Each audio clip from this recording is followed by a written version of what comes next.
What's the effect of hearings like this on the American public, do you believe?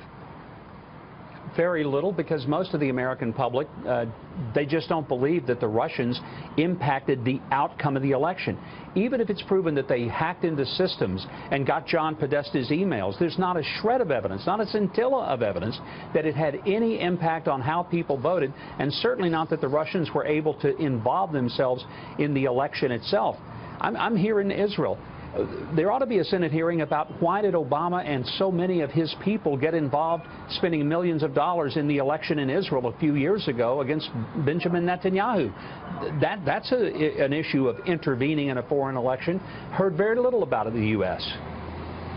Do you have any issue with holding this public hearing then?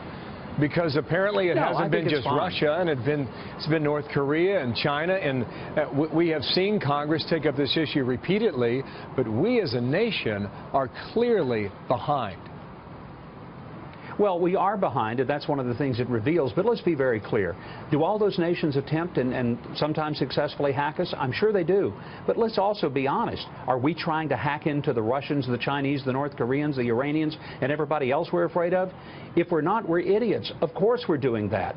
And so, look, I understand that we need to be better on the defensive side, but we also need to be better on the offensive side. We need to develop the very best strategy for cyber, not only security, but for cyber war in going after those that we know we can't trust.